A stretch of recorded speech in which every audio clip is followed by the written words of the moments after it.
جنگ قادسیہ کے اندر ایک ایسا موقع آ گیا تھا کہ ایک قلعہ فتح نہیں ہو رہا تھا پرشین امپائر کا. مسلمانوں نے بڑی کوشش کر لی. حضرت انس ابن مالک کے بھائی تھے ایک.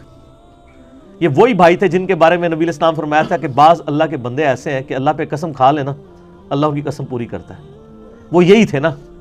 ان کی بیوی نے کسی کو مکہ مارا, اس کے دانت ٹوٹ گئے. وہ عورت شکایت لے کے آئی تو قرآن میں کیا ہے سورہ المائدہ کے اندر, دانت کے بدلے دانت, کان کے بدلے کان, ناک کے بدلے ناک. تو اس نے کہا میں تو بدلہ لوں گی, جتنے دانت میرے ٹوٹے ہیں اس کے. تو یہ صحابی حضور صلی اللہ علیہ وسلم کے پاس آئے. حضور نے فرمایا کہ تیری بیوی کے تو اب دانت توڑنے پڑیں گے قصاصاً. تو ان کی زبان سے لکھا اللہ کی قسم میری بیوی کے دانت نہیں ٹوٹیں گے. اچھا یہ بات کی تو تھوڑی دیر بعد وہ عورت آئی, اس نے کہا کہ میں نے معاف کیا اس کو. تو آپ فرمایا اللہ کے بعض بندے ایسے ہیں کہ کسی معاملے میں قسم اٹھا دینا انجانے میں بھی اللہ ان کی بات پوری کر دیتا ہے. ان کو بھی نہیں پتا تھا. یہ جو کہتے ہیں ہمارے بزرگ وہ آدھی روایت سناتے ہیں, یہ پوری روایت اس طرح ہے. ان کے بارے میں حدیث تھی تو صحابہ نے, تستر وہ جگہ تھی پرشین امپائر میں, آج بھی ہے ایران کے اندر, تستر شہر ہے.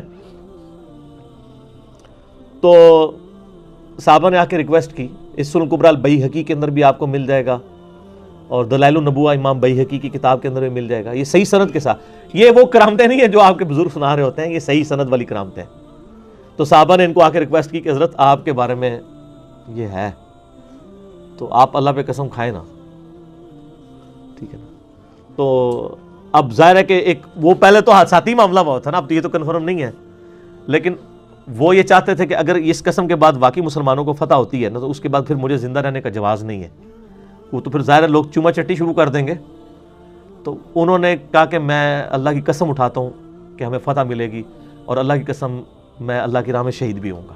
اپنی شہادت بھی ادھر ہی مانگ لی. بس قسم کھانی تھی تو اللہ تعالیٰ نے فتح دے دی مسلمانوں کو. وہ قلعہ جو اتنے دنوں سے فتح نہیں ہوتا فوراً فتح ہوا, اور اس میں یہ شہید بھی ہو گئے. اور ان کو جس کمانڈر نے شہید کیا تھا نا پرشین امپائر کا, اس کو مسلمانوں نے گرفتار کر لیا. گرفتار کر کے یہ والا سین جو ہے عمر سیریز میں بھی انہوں نے فلمایا, حضرت عمر کے سامنے لا کے پیش کیا کہ انس ابن مالک کے بھائی کا یہ قاتل ہے. اور سر انس ابن مالک بھی وہیں بیٹھے ہوئے ہیں. ہائے ہائے ہائے ہائے. تو حضرت عمر نے کہا ٹانگو اس کو, قتل کرو, قتل کے بدلے قتل. تو کانپنا شروع ہو گیا. تو اس نے کہا کہ اے مسلمانوں کے خلیفہ مجھے پانی مل سکتا ہے؟ تو ان کا ہاں پانی مل جائے گا. موت کے وقت تو خواہش پوری کی جائے گی. وہ پانی کا پیالہ لایا گیا نا تب وہ کانپنا شروع ہو گیا.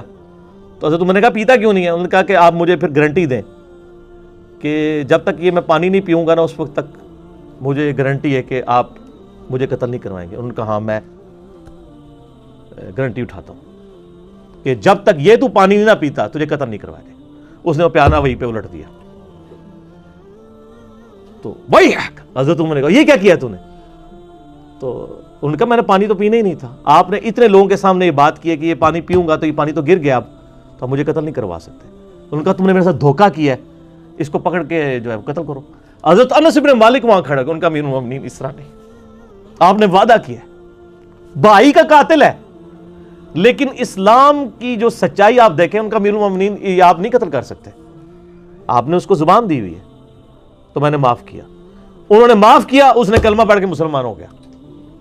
اور وہ کمانڈ یعنی رستم پہلوان کے جو ساتھ 2-3 کمانڈر بچے تھے, رستم تو خود مارا گیا تھا نا قادسیہ میں, ان میں سے ایک یہ تھا, اور اس نے اسلام قبول کر لیا. اس نے کہا یار یہ انصاف کا نظام ہے, کوئی سوچ بھی نہیں سکتا.